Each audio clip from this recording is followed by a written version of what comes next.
Nggih. Soalnya pelabuhan itu kalau pada itu tetangga. Kepanggih. Injingnya kalau pada itu tengah kamar itu pelabuhan itu. Nggih.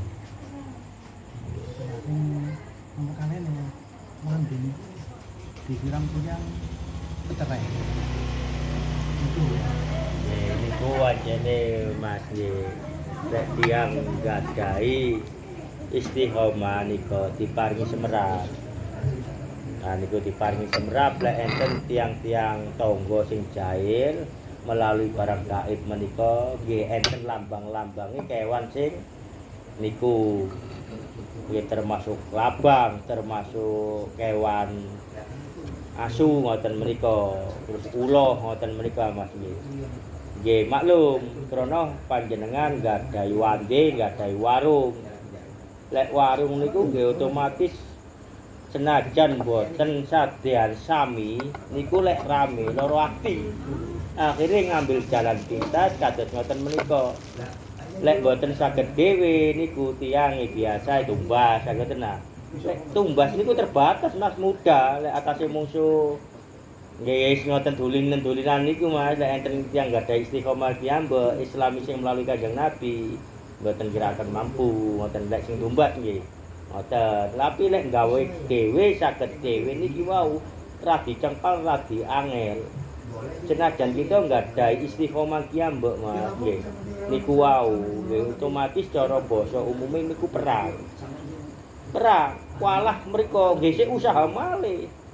Sik usaha malih, usahae nggih topo ndamel sesajen-sesajen sing yo napa nika. Lah niku lek mungsune tiyange nggadhahi kiambek niku lebih soroh, lebih sulit.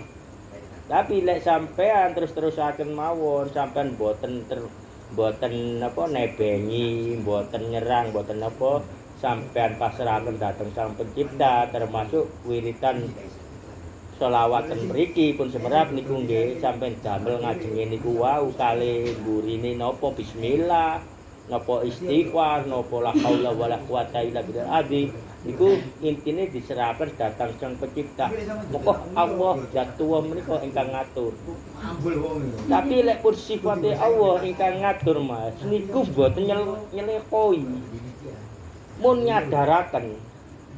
Dadi kita niki lho iku mari ngene kok sik sehat ae, sik ngene ae. Ha niku Mas. Mriki ajarane ngoten tapi mangke lek terus-terusan menika Mas. Berok-berok kiambek. Moko niku Allah ingkang hukum. Pertama brok-brok ngoten menika diparingi waras. Nakal maneh sik nggodhoten sampean nyirami warunge sampean. Ngoten, sik disepuro maneh, Mas. Sampeyan tetep sampeyan pasrahno nang Allah. Aja dilawan, aja diapakno. Pokok sampeyan krasa gak enak, sampeyan Al-Fatihah, sampeyan tujuno nang Allah, ngoten Mas. Niku mangke lek pun beberapa kali ngoten niku moko Allah ingkang ngatur didadosaken kembange amben dhateng Allah. Tiyang ngoten niku mboten gampang pejah. Mboten gampang pejah. Senajan loro niku paling cetitik Mas nggih, paling cetitik 2 tahun. Lek wis kena ilmune dhewe Mas niku. Nggih, kula ten mriki sampeyan nggih semerap. Kol khiyam napa enten sing nyerang enten sing. Nggih kula jaraken.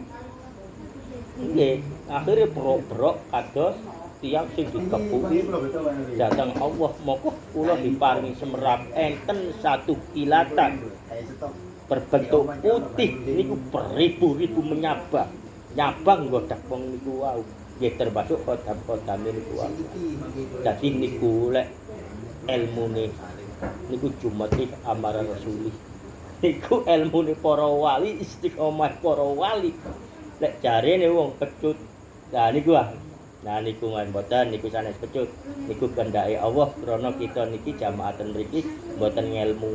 Tetep kula kadang lewaten warung sampean ku nggih wis niku hake Allah ngoten lho Mas. Enten sing utik-utik krana ancene warung niku wau nggih mungsune kathah tapi lek wis kenemenen Mas nggih lek biasae dike banyu pecereng cek ndak ketok. cek biasae dikei uyah cek gak payu kan ngoten lho Mas. Niku enten tingkat-tingkatane lek wis digawa disirami lemak kuburan. Lemak kuburan ngoten lho Mas. Niku nyakiti tiyang ingkang sadean. Kula mboten ndarani sinten-sinten to sampean atau yo napa mboten nggih. Sing jelas niku wonten nggih tuduhipun siap sedia kita niki nggak ada istiqomah. Nggih termasuk boten enten wirid khusus cukup niku mawon mangke Allah ingkang atus.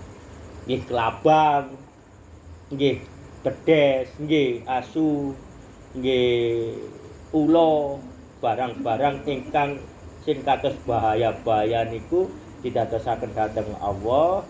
Kersane kita niki waspada. Lah niku wae nggih. Napa malih Mas? Napa? Nggih, alhamdulillahirabbil alamin. Assalamualaikum warahmatullahi wabarakatuh.